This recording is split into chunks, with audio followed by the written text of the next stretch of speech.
러셀 분당에서 고3 7월부터 공부해서 연세대학교 언더우드 학부 인문사회에 특기자 전형으로 합격한 백서연입니다. 3년 동안 목표로 하던 대학과 학과에 합격하게 돼서 정말 기쁩니다. 오랜 시간 동안 노력해서 결국 목표하던 바를 이루었다는 사실이 뿌듯합니다. 제가 희망하는 단과 선생님들 수업을 들을 수 있었고 이전 연도 러셀 분당 학원에 재원했던 선배의 추천으로 선택하게 되었습니다. 본인만의 확고한 진로 방향을 일찍부터 정해놓고 그 방향으로 생기부의 모든 활동들을 맞추는 것이 노하우라고 생각합니다. 만점을 맞는 것이 아니라 최저 등급을 맞추는 것이기 때문에 전략적으로 자신 있는 과목들을 집중적으로 공부했습니다. 저는 수시에 집중하는 학생이었습니다. 또한 미래에 하고 싶은 일이 확실하게 있었기 때문에 대입 준비는 1학년부터 시작했습니다. 이때부터 제 목표를 위해 미리 2, 3년 후를 바라보면서 계획해서 움직였기 때문에 학교 생활에서도 목표의식을 가지고 생활할 수 있었습니다.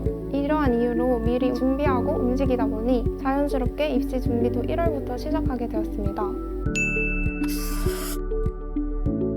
저는 수시에 전념했기 때문에 내신이 가장 우선순위였으며 남는 시간에 수능 공부를 했습니다. 6평 전후에는 기본 틀을 확실하게 정립하고 EBS 연계 교재를 정리하는 방향으로 공부했습니다. 저만의 영역별 매뉴얼을 만들기 시작했고 연계 교재의 지문을 학습하면서 6평 대비를 했습니다.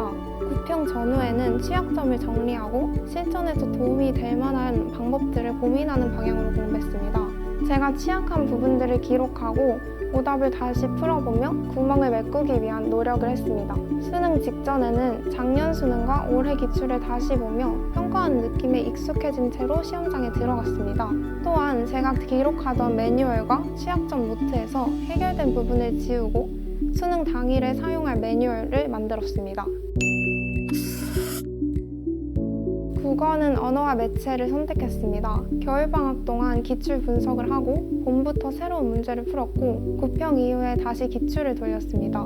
일주일에 2번 이상 실전 모의고사를 풀기도 했습니다. 수학은 확률과 통계를 선택했습니다. 김성은 선생님의 수업을 들은 것이 큰 도움이 되었습니다. 또한 오답을 모아서 여러 번 반복해서 다시 풀어본 것이 도움이 됐습니다. 탐구는 생활과 윤리와 사회문화를 선택했습니다. 개념 공부를 할 때는 배운 내용을 보지 않고 정리하여 저만의 필기 노트를 만들었고 개념의 확장 및 반복을 위해서는 일주일에 2번씩 모의고사를 풀고 빈칸 채우기를 했습니다.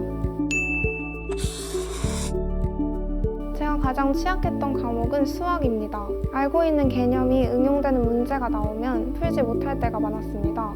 저는 학교 내신에 맞춰 공부를 했는데 개념 강의를 들은 후 매일 강의에 나온 모든 개념을 노트에 안 보고 적어 정리했고 문제풀이 중 나온 오답은 복사를 해서 노트를 만들어 4회 이상 반복해 풀었습니다. 이러한 과정 끝에 결국 내신에서 100점이라는 점수를 얻어낼 수 있었습니다.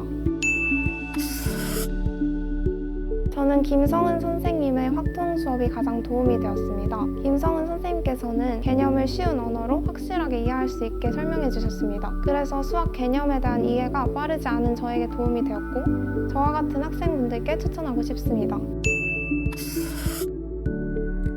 기본적으로 공기가 쾌적해서 좋았습니다. 사람이 많은데도 불쾌한 냄새가 나거나 갑갑함을 느낀 적이 없었습니다. 나중에 상담 때 들으니까 계속 공기순환기를 작동하신다고 해서 공부에 집중할 수 있는 환경에 신경을 많이 쓰고 있다는 느낌을 받았습니다. 수업을 듣는 이동 시간을 아낄 수 있는 점이 좋았고 바자관에서 공부할 때 배려받는 느낌이 좋았습니다. 예를 들면 수업이 늦게 끝나서 자습 시간 중에 도착하는 경우에도 제 입장에서 생각해 주시고 공부할 수 있도록 배려해 주시는 게 좋았습니다. 담임 선생님께 학생부 점검을 받았는데 제3자 입장에서 학생부가 어떤 인상을 주는지에 대해 알려주시면서 제 학생부의 장점과 단점에 대해서 들을 수 있었고 그에 맞춰서 준비할 수 있었습니다. 자소서도 조언해 주신 게 큰 도움이 되었습니다. 저는 생기부 세특과 자율 진로 활동을 안에 들어갈 탐구 내용을 정하는 것이 가장 힘들었습니다. 저는 입학하자마자 생기부 방향을 국제학부로 잡고 끝까지 유지해 왔기 때문에 더 완벽해야 한다는 강박이 있어서 학년별 주제별로 긴 서사를 만드는 것이 스트레스로 다가왔습니다. 그렇게 생기부에 관한 고민이 들 때 생기부 채우기라는 생각을 지우고 내가 궁금한 것은 무엇일까 생각해보았습니다. 이렇게 생각을 바꾸니 좋은 책이나 UN 관련 기구의 레포트 자료를 자연스럽게 찾게 돼서 부담감을 덜고 생기부를 완성해 나갈 수 있었습니다. 제가 입시를 치러본 결과 본인이 끝까지 노력을 한다면 무조건 변화가 생기고 이게 되네 라는 느낌을 받을 수 있다는 것을 깨달았습니다. 여러분도 여러분의 노력에 확신을 가지고 최선을 다하시길 바랍니다.